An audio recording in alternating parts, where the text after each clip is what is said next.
Recording in progress. Oh, there you go. Continue. This recording may include some strong language and adult themes if you're lucky. Hello and welcome to Comic Cuts, the panel show. My name's Kev F Sutherland. You might know me as a writer and artist for Beano, Marvel Comics, Oink, Doctor Who, the Scottish Falsetto Sock Puppet Theatre, and my graphic novel adaptations of Shakespeare. But chances are you probably don't. My guests today, talking comics, are Nerine Skinner and Steve Noble. Hello. Hello. Waving doesn't work. No. I'll tell you another thing that Kev, doesn't work. I always thought you taped that bit. I always thought you had that bit already pre-recorded. Didn't realise you did it live. Here's a bit that other people also think that I pre-record, but I don't. Brace yourselves. Ooh. Comic Cuts. We're looking at a panel, and we comprise a panel. There's a few of us. So the panel sees a panel, then we talk about the comics from the panel we discuss, and we call it Comic Cuts. Have you considered pre-recording it? Yes. I have no idea why I do that every time. I don't even vary it. I don't even get people to sing along. It's amazing. Work of art. I have two guests with me today who brought with them a panel from a comic or something close. We're going to see if we can identify it and talk about it. Maybe we and you will learn something about comics we didn't already know, or maybe we'll just show off a bit and have an enjoyable chat. Let us see. And I'll tell you what, the chances of showing off are very, very high today because one of my guests I went to school with and we have mutually been showing off for a very, very long time. He is Steve Noble. Hello, Steve. Hi, Kev. The only person I didn't have to write any notes on. And my other guest is Nerine. Nerine, where are you joining us from? Hi, Wickham. Hi, and my name's not Wickham, so where are you joining us from? I am joining you from my spare room in Buckinghamshire. Hi, Wickham. That's not a joke. You're not the first guest from High Wycombe. David Leach, who edits Titan magazines and who Steve and I have worked with for many, many years, is from High Wycombe and told us that it was the home of the Hellfire Club. Were you aware of that? No, I shall be moving out. Joking. Disraeli held these, or no, he owned the house, which had a grotto at the foot of the garden in which these salacious people did their, I think it was magic rituals and dirty sex. Oh, in that case, I won't be moving. It sounds great. Nerine, you were in a double act, and I remember the posters for your double act in Edinburgh. Tragically, I missed them. You were called Franks and Skinner. Now, what were the chances? I mean, did you go around waiting until you found an act whose name went with Skinner? Yes, I spent my entire life, I held back my comedy career until I could find my Franks. No, I couldn't believe it. We didn't plan to even become a comedy duo. We met at a panto in Beauty and the Beast, playing those famous roles. The actual, literally bread rolls, baguette and croissant. I thought you were Beauty and Beast. I was going to ask who was who. No, it's ridiculous. We literally were playing some bread rolls, but they were these ridiculous sort of clown characters, and we decided to form a duo. And then it was later on that I said, "Oh, what's your surname? We should probably come up with a name." She said Frank, so I said, "That's ridiculous. Let's take it." And we contacted Frank Skinner, and he said, "Go for it." You actually contacted Frank Skinner. You didn't just go for it. Yeah, because we had a comedy club back in Leicester when I lived there, and we called it the Monk House as a tribute to Bob Monkhouse, who was going through one of his not particularly fashionable phases at the time. So we thought it was sort of ironic, the Monk House Comedy Club. But asking Bob was very low on our things to do list. Yes, we only realised it because we were actually using Frank Skinner, a picture of him on our flyers, claiming as a disclaimer that we weren't affiliated to him. And we realised that probably might not be okay and we should contact him. And he was actually, it was all like really lovely and yeah, worked in our favour, thank goodness. So yeah, great. Did you get any bookings you didn't expect to get? Yeah, you suddenly find yourself top of the bill at the Apollo or something. We wish. We actually couldn't have done it any worse because if you search Franks and Skinner, we're like probably the 75th page on Google. Oh, of course. When it comes to really bad names for acts, when I was in a band at school, the name we chose was Private Party. We thought it was really this suave and smooth lounge music. We were kind of Duran Duran, Dire Straits. No, if you put that sign outside a pub and you're in the upstairs room, nobody comes because you've just told them not to. Yes, exactly. Yeah, you shoot yourself in the foot. Now, you studied dance and musical theatre. That's just setting yourself up for embarrassment, isn't it? Yes, that's probably why I don't really do as much of it anymore.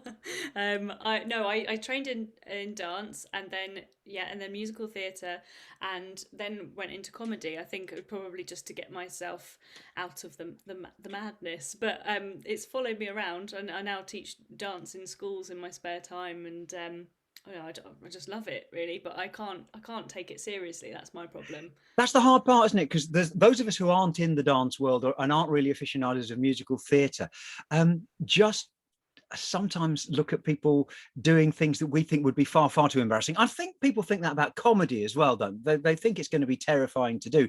Steve, you did stand-up comedy for a while. I did it for 3.5 years on and off, and it's actually stood me in great stead in life, because I sell for a living, as you know. I'm a salesman. And it's interesting because a lot of people are worried about public speaking, and you get to pitch a lot as a salesman. But there's nothing so scary as having 300 students yell at you, Baldy, in unison. You know, once you've been through that, frankly, any technical presentation is a piece of cake. Well, yeah, with musical theatre, it's the wearing tights. I think that's the guys wearing tights. That's, I think, what's going through our heads. We just think, I couldn't do that. I've seen the ballet Rambert. It's like, what's green and bounces? The man in the green tights. It's embarrassing. Yeah, no, that's the thing I couldn't do. Which did you find more physically and mentally challenging, Nerine? Stand-up comedy for the first time, or dance in front of a large group of people? Definitely stand-up comedy. I was so because I'd never stepped foot in that area at all, and I just seen a sign up on the school hall saying, do you think you're funny? Go along. And everyone said, oh yeah, you're funny, go along and do it. And I just stood there and I thought, what have I done? What am I doing? I don't know what I'm doing. But then as soon as you do that, I don't know about you, but you just get the bug, and then I started to enjoy that a lot more than what I'd spent thousands and thousands of pounds training to do. Yes, that is another thing. It's a delightful thing, isn't it, when kids will still study these things? So you're encouraging kids to study dance. You don't tell them to get sensible jobs. No, not at all. I've always wanted to go and do a sensible job, and I think that would probably be the most ideal thing to do, especially coming out of a pandemic where the industry has shut down in every outlet that I have. But I still wouldn't do anything else. So I just think, I can't lie to these children who are aspiring to do something. You've got to follow your dreams. Well, yeah, Steve, you've experimented with a whole load of these areas, but largely gone back to what you'd have to call sensible jobs. How do you advise your kids? I was quite lucky, really. Kids are quite creative. Jack is a great guitarist, George got the gift of the gab. Maisie did dance and singing as well. So it was always do what you like, really. I mean, I had a great time. I was lucky enough to have a day job, but I could write comics on the side and do comedy on the side. The reason I stopped doing comedy was because I just started an ad agency with my business partner, Rob, at the time. And he said to me, thing is, Steve, if you have a good gig, you come in the next day and you're on top of the world, you'll talk to anybody. If you have a bad gig, you're miserable. He said, you are the salesman for this business. And he kind of had a point, So that was it, really. And also, because when I was doing it, gosh, back in the mid-90s, there were still cigarettes that everybody smoked. And I didn't. And my clothes were just rank all the time. Yeah. So I kind of, between those two things, and also not being very funny. That was the other one. Oh, listener, tell Steve he's wrong about the not being funny. Well, we're going to see how funny Steve is, because we've got comic panels brought in by both of my guests.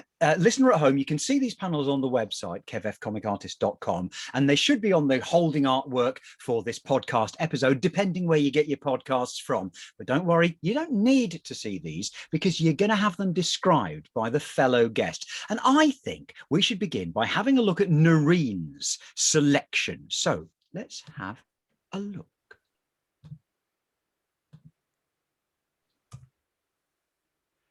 Can we all see that? Oh, yes.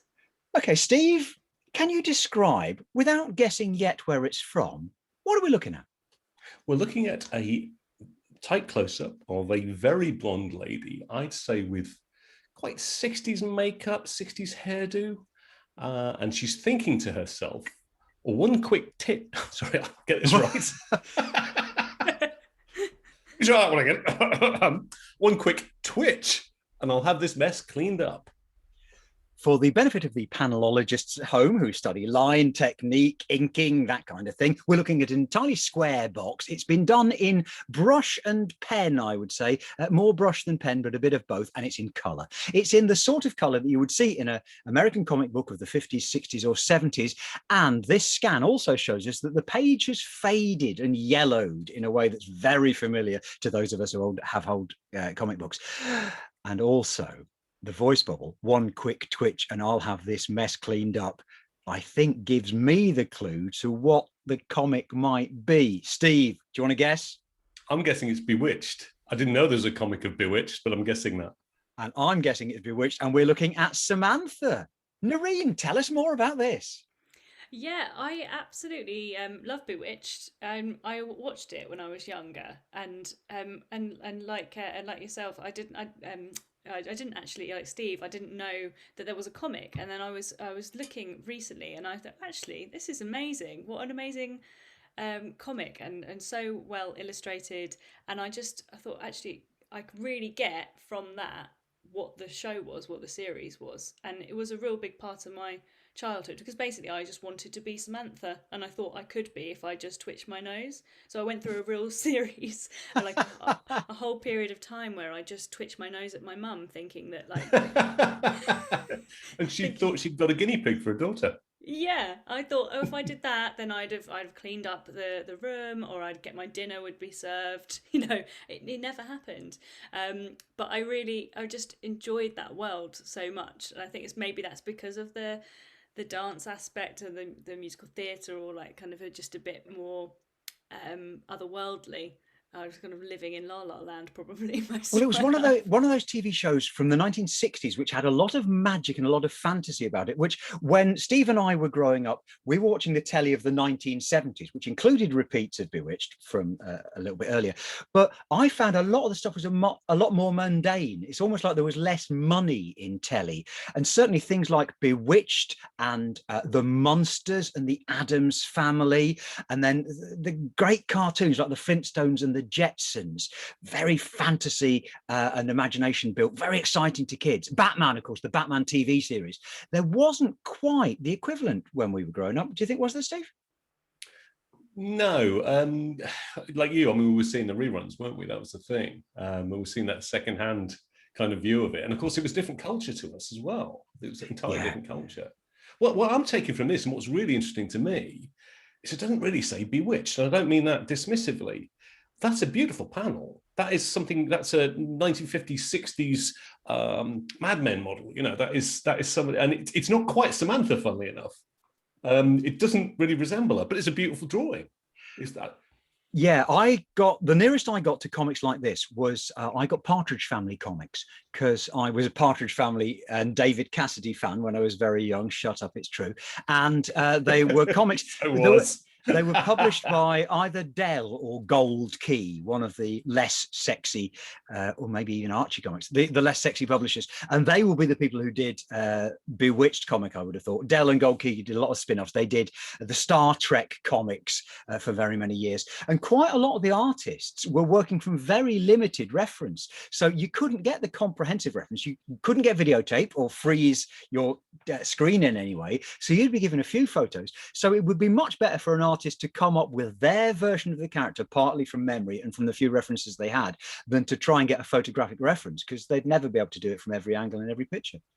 Because the other thing with the Gold Key stuff is you'd have these lovely, beautiful painted covers, and you'd get on the inside, and it was usually a lot less good than that. Let's put it that way. Yeah, there's a lot of wish fulfillment in a story like this, though, wasn't there? Bewitched. It's they made it into a film, didn't they, with Nicole Kidman? Oh, I'd forgotten that. And was it Will Ferrell? Were there many of these? I don't ever recall seeing the comic itself. I don't think there were that many of them. I think there were like 14 issues or something of the comic from what I know. I'm glad you frantically Googled. We used to have a feature in this podcast called Frantically Googling, and then I realized it was shit. So we don't frantically Google anymore. You can do if you want, but I'm not going to. I'd like to just go with guesswork.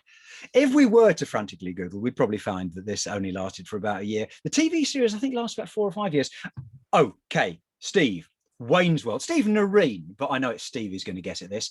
Wayne's World. What is their brilliant, bewitched fact? I don't remember that at all. What is their brilliant bewitched fact? Nerine, do you remember the brilliant bewitched fact that was brought up in Wayne's World? I do not know.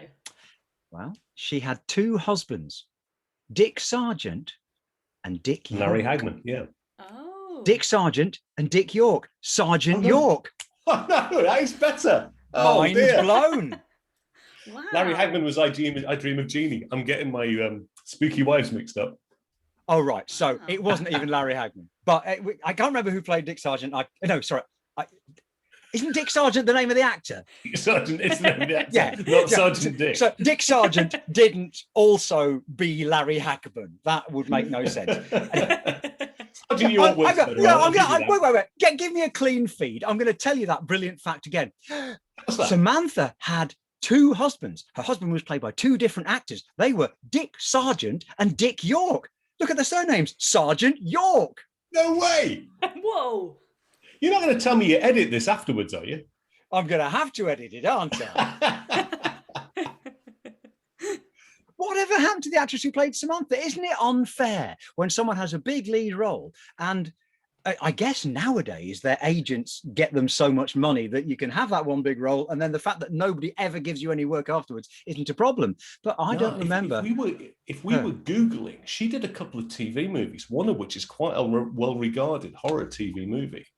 But I can't remember it, and I'm not allowed to Google. So you can Google if you like, but yeah, in the last 60 years, doing a couple of TV movies, frankly, that looks like my TV CV. TV CV. Yeah, that sentence got away from me when I started it.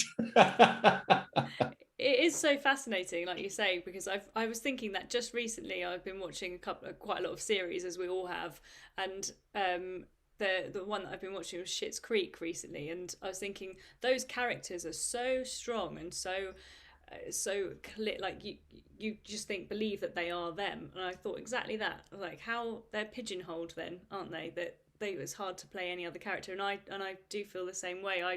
I mean, maybe that's just my ignorance because I haven't seen this actress in anything else other. I just see her as the witch. Actually, that surprised me with Schitt's Creek, because it's Daniel Levy is basically the actor who you expect to. I expected immediately to see him in loads of stuff, because Eugene Levy we've seen in TV and movies for the last 25 years, and her, the other co-star. But yeah, Daniel Levy was a real find. I'd never seen his face in anything before. Googled him, and he hadn't been in anything before. Inexplicably. Well, he obviously went in with the surname, and that was it. Yeah. He said, "Dad, can you find me a job?" It was almost exactly. Go on, Dad. Yeah, so weird. I tell you, the other thing that is missing, of course, nowadays, with any program like Schitt's Creek, were it made 40 or 50 years ago, there would be a comic spin-off. When did comic spin-offs stop? I think you had comics about everything, didn't you? When every newsagent had a spinner of comics, and that spinner had to be full of something, you know. And of course, they're aimed at across the population. Yeah. We're great superhero fans, but there were soaps, there was true romance comics, there was a TV property must have been Manna from Heaven, I would have thought.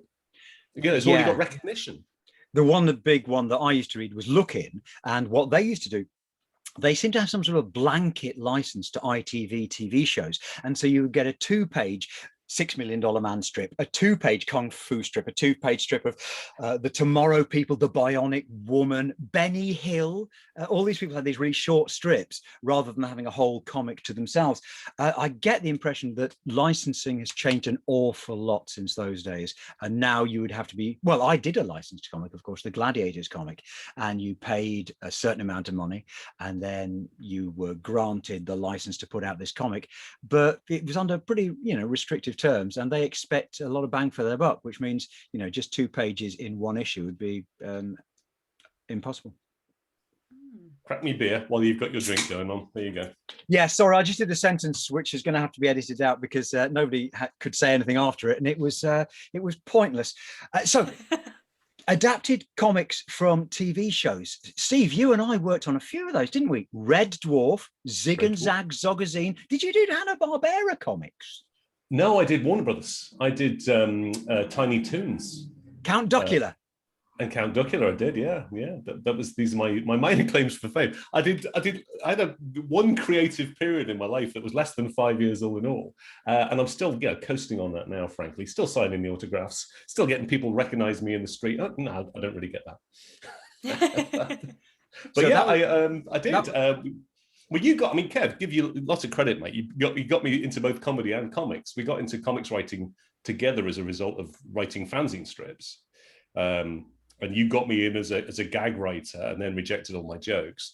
So we started doing lots of stuff together for the Wednesday column, famously for FA. It's funny to see all this stuff coming back on the net now.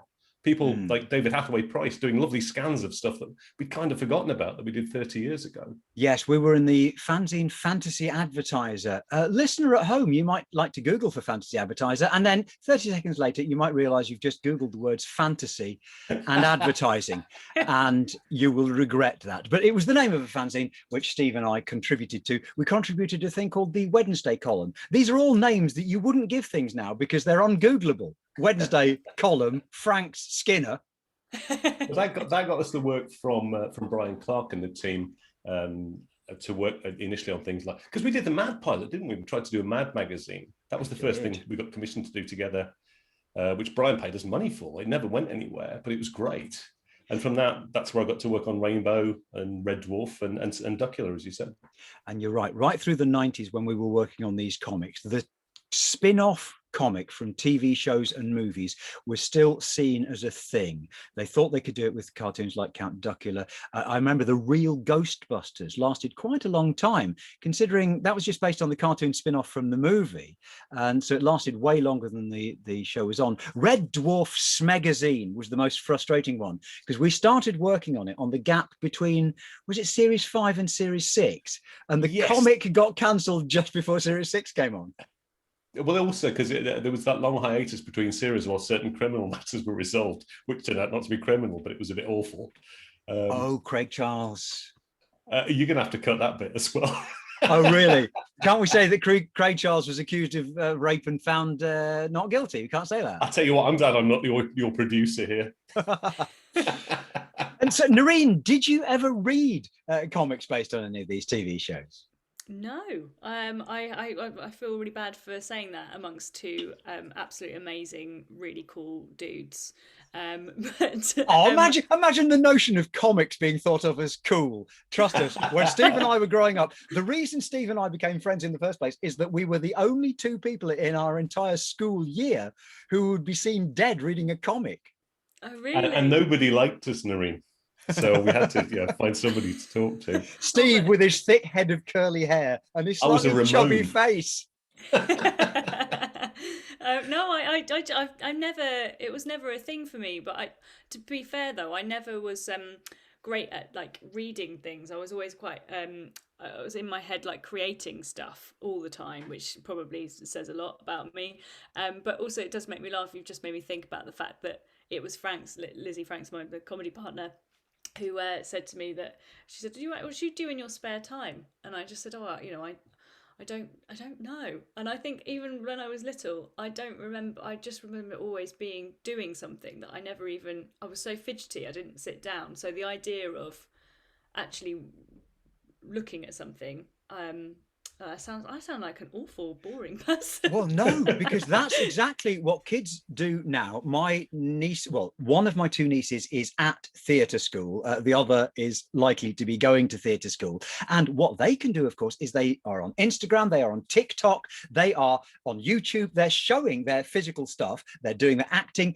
Writing might not take up much of the time. I'm sure it does. I'm sure I'm doing the disservice, but they get it right out there. Now, certainly when Steve and I were young, the ability to do that, the closest was, I believe, Steve, you appeared in 8mm films made by a friend at school. I did. I was in the far-famed oil rig, which made it as far as Michael Rodd and Screen Test. And sorry, yeah, younger listeners will really need to Google many of these. Have fun. Have fun Googling Rod. Yes.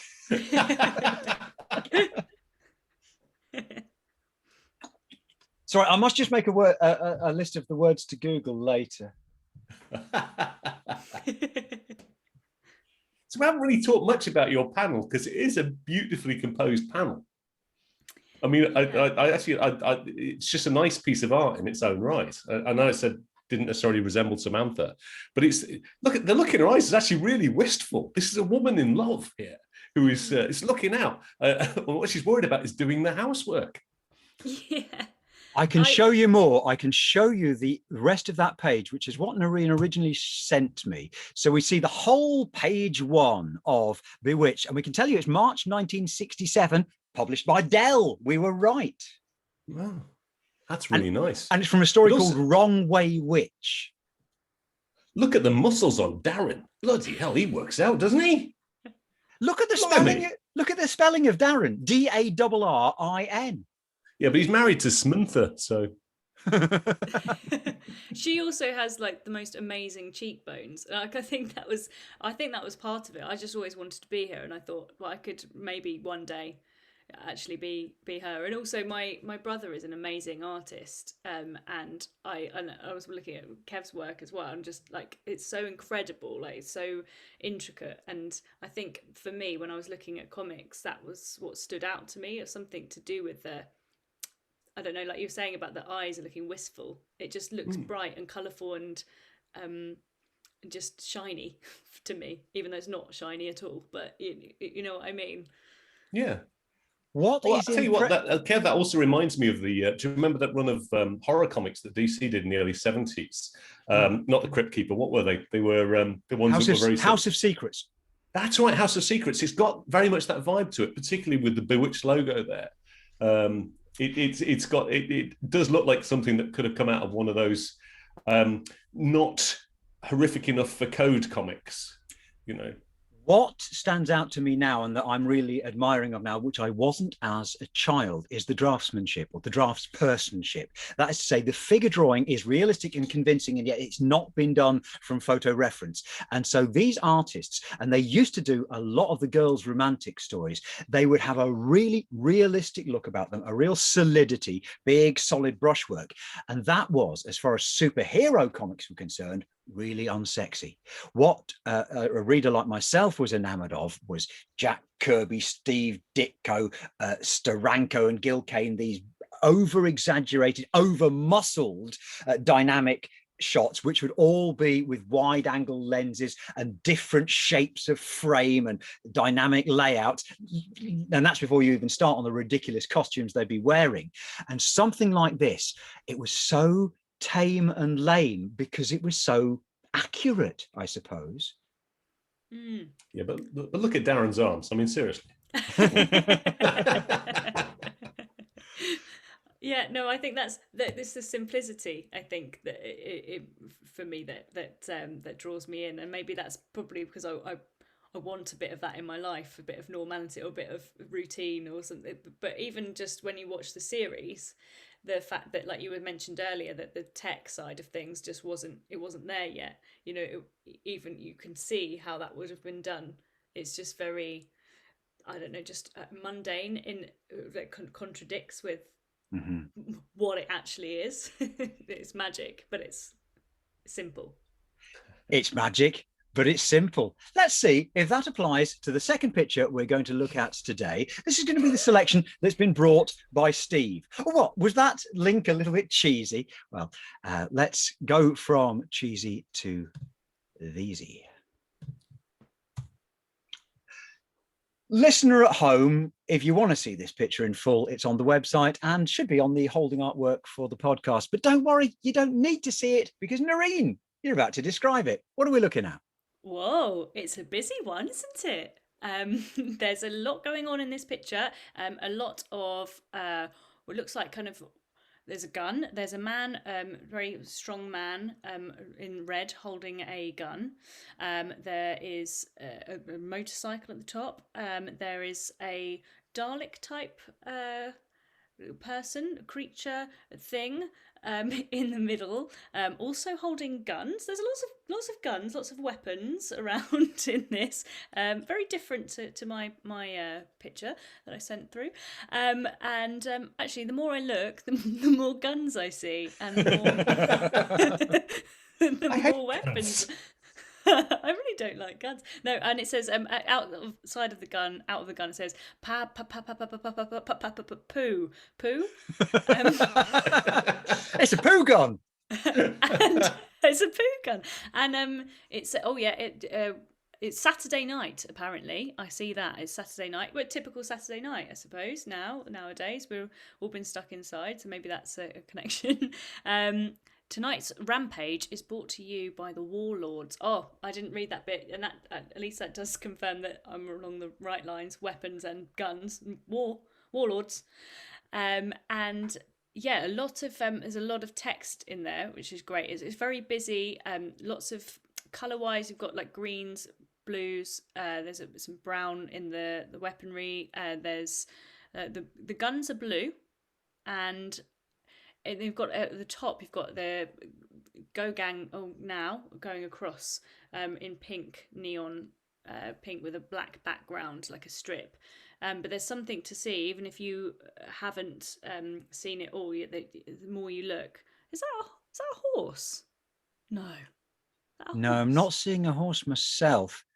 No. For the benefits of the panelologists at home, the people who study line drawing, colouring, any of the things that go together to make this, I can tell you it's drawn in line. It's done with a mixture of pen and brush, and also there's a texture producing some of the shading, which looks a bit like a charcoal effect that you would get from rubbing against a textured surface, and so in some places it looks like stippling. I actually recognize who this artist is, and they've used a number of techniques which come from design. There are figures overlapping each other, so the guy holding the gun in the foreground is superimposed over another picture below, as if he's in front of it, and then you realize no, he's a totally separate picture, and above the top half of the picture is actually a separate panel, but because of the way the things overlap, it looks like it could be the same panel. We've got three guys. They're actually on motorbikes riding towards us, Judge Dreddish motorbikes, but it's not a Judge Dredd strip. And then we've got the phrase "Go Gang now, go gang now, go gang now" going along the back, but it's almost like ticker tape going along the back rather than a more conventional comic book visual effect or sound effect. And the sound that Nerine described from the gun, pa pa pa pa pa pa pa, ooh, is done in one long line. Again, a very distinct, very designery way of showing words in a comic strip. Now, I recognize who this artist is, and I think I can have a good guess at what the comic is. But Nerine, have a stab in the dark. Try and guess what this comic might be. What could it be called? Really, I haven't got any clue, but let's guess a whole thing. I'll call it Warlord Go Gang Political Party. Yeah, you know, that's probably a better title than the one I'm going to come up with, because I'm going to suggest that we're looking at the work of Howard Chaykin, who would have been the writer and the artist, both the penciler and the inker. And is this comic American Flag? It is indeed American Flag. American Flag issue 1. Issue 1. So that's right back in 1985 or 6, I think, isn't it? 83. Right, because the colours are flat. I didn't describe the colours. Nowadays, you would expect the colorist to put some shaping into those colours on the faces, on the materials, and the backgrounds. But here we have some flames which are just a field of yellow. His skin is just a field of pink. His shirt is just a field of darker pink. deliberately chosen color palette, though, in these muted knockback colors. We have no garish reds, no garish yellows, no garish greens and blues. Very interestingly done, because he was a different sort of designer first, wasn't he, Howard Chaykin? Yeah, he did everything. He was a formal designer, and then he started working for Gil Kane as an understudy, really, understudy under Neil Adams as well. Worked for a few studios in his time. I hadn't realised this before he got into his own stride. I first encountered Howard Chaykin when he did a one-off story in a Marvel comic about how Nick Fury, Agent of S.H.I.E.L.D., didn't age. And it was to do with a super serum that Nick Fury took. And therefore, that explained how Nick Fury had been in World War II and was still apparently about the same age in the 1970s. Subsequently, they've decided he can also be Samuel L. Jackson. But back in those days, that was where I'd first seen Howard Chaykin's artwork, and it was very on Marvel Comics-like. We were talking about the draftspersonship in Bewitched. He's an amazing draftsman, isn't he? Howard Chaykin's drawings, they look like fashion illustrations, and again, they're never imprecise. They're always like a realistic person. Well, the reason I wanted to bring this, and it's something I've asked you previously, Kev, how do you pick a panel? How do you pick a panel out of everything? Funnily enough, even though I picked a very artsy piece here, I'm very much a words guy. I wrote, I can't draw. I've never been able to draw, never had the patience. But I love the interaction of words and pictures. And what I love about this panel is this, to me, does something that no other medium does. There is such a lot going on in that 1/2 frame, and you granted, I cheated such a little. If I might just dissect it a bit from the start. The go gang now thing running along the top, that's a continuation of what's been going on in previous pages. So there'd be a little, you're right, it's ticker tape style announcement saying Go Gang 37, Go Gang 25, counting down to the Go Gang. Aha. So that happens. So this is the announcement of the Go Gang arriving. The Go Gang kind of Hell's Angels that run rampage through the Plex, which is this half shopping center, half living arena that Flag is a policeman for. Then there's the explanation captions going on. It's Saturday night, and then the bit about Go Gang's anarchist terror, so explaining what the Go Gangs are. And then you get into the picture of Flag himself, the hero picture up front, with his cohort next door, and I forgot Mandy, her name. You both commented on the sound effect. Yeah. Now, I didn't think I could do the full page, but the sound effect is a gag, because what those things do when they land is they make a noise that goes meow, meow. So they go papa, ooh, meow, meow. That's what the guns do. And you know, Nerine, till you said, I hadn't even thought just how gunny a picture it is. It's completely gunny. I mean, the only thing about, I always, like, my only slight defense in this is that I know that Flag's guns they send what they call snowballs full of somnambutol, which actually puts people to sleep. So it's to stop them doing what they do. And it turns out the Go Gangs have been influenced by a subliminal signal that's making them violent, and then they drive through the shopping centre on a Saturday night. So that's what it's all about. But the levels going on in that, it would be too busy for a film. It's actually, what makes it work to me is that you can take that apart as a reader and read it at your own pace. You can see all these things going on. And that's what I absolutely love about it. That's why I thought, what sums up that absolute combination of words and pictures that only a comic can do. It's further than the storyboard. It's further than a movie. You got graphic design in there, as you said, Kev. You got those fantastic illustrations.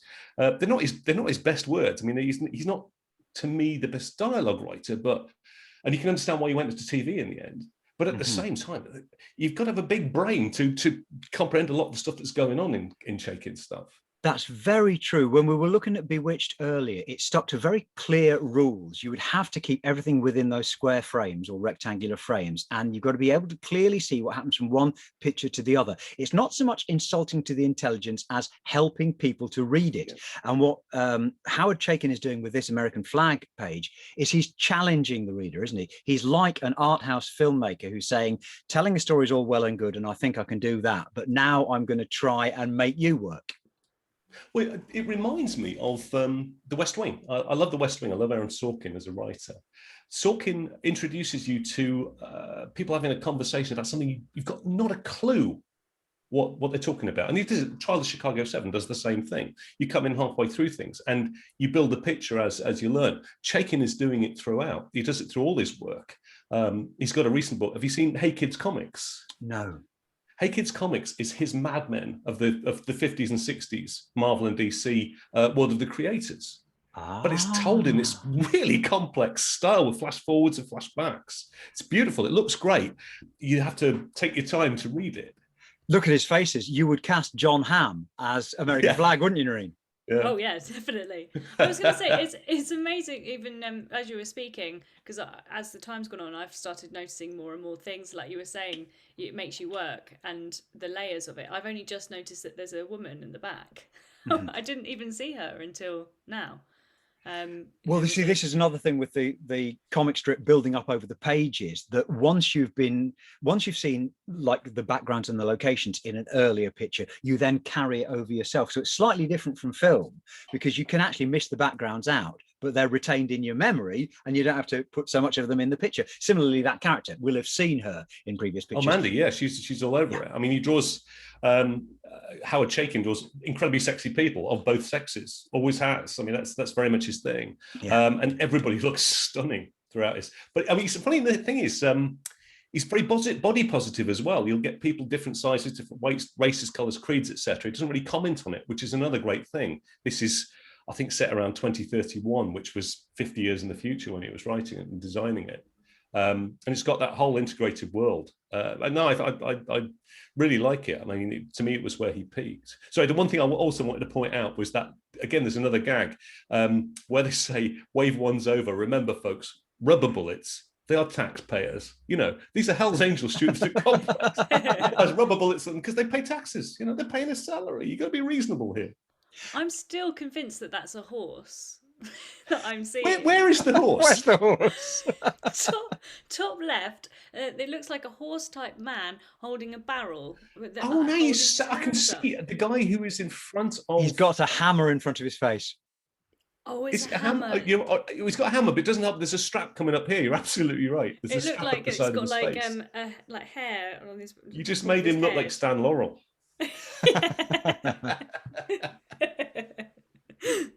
Now I understand the horse. Phew. Actually, looking at it, looks like he's wearing a Punisher shirt as well.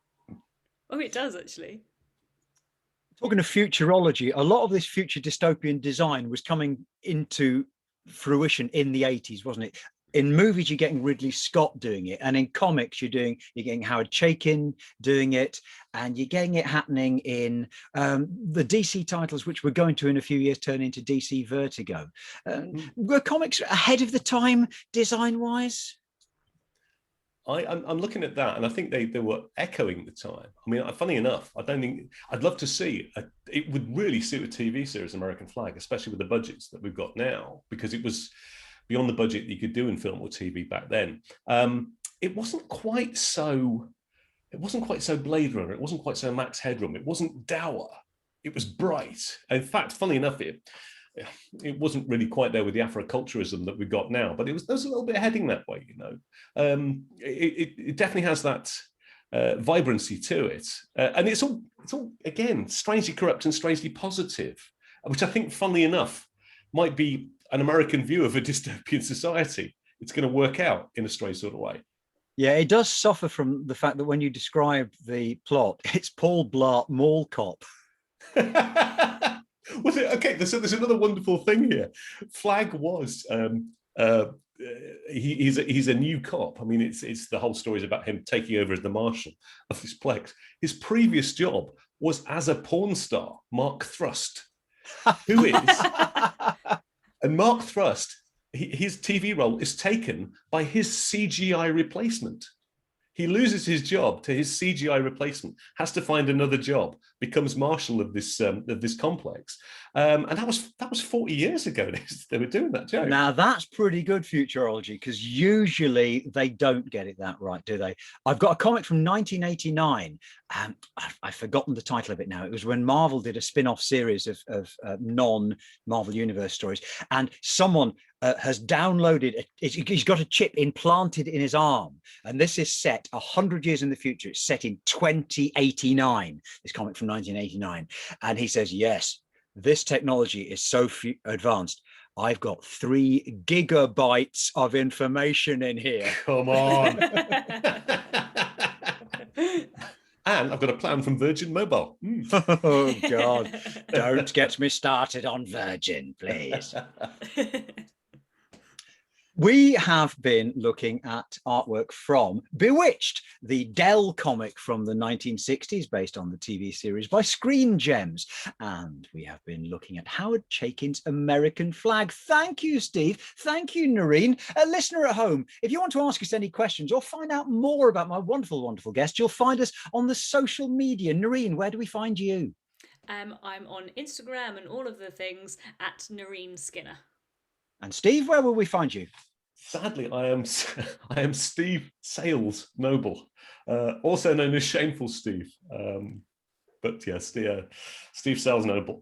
Shameful Steve from the Talking Pictures TV podcast, in case you wondered whether there was some criminal part of his history that we were erasing. I'm on Twitter at Kev F Comic Artist and at the website kevfcomicartist.com. You've been listening to Comic Cuts. Why not subscribe to be sure of hearing every episode when it comes out and leave us a review? Why don't you? It always helps. Thanks again to Steve Noble and to Nerine Skinner and to you at home for listening. I've been Kev F and this has been Comic Cuts, the panel show. And we're out. Hey. Thank you. That's very good. Both. Thank you. Well, thank you. I hope fun. I was trying to give you equal time to talk about these things. I hope we found plenty to say about them. Oh no, it's great fun. Thank you. Considering I'm literally, I probably am, like I was saying, your worst nightmare because I don't know anything about comics. One thing I do when I edit is I do try and balance up my guests, because Steve and I will always happily go off on indulgent tangents, which I did try and avoid. It was brilliant. It was lovely. It was so fascinating listening to both of you as well. It was just, Oh, yeah, wonderful. Thank you. I'm going to stop the recording.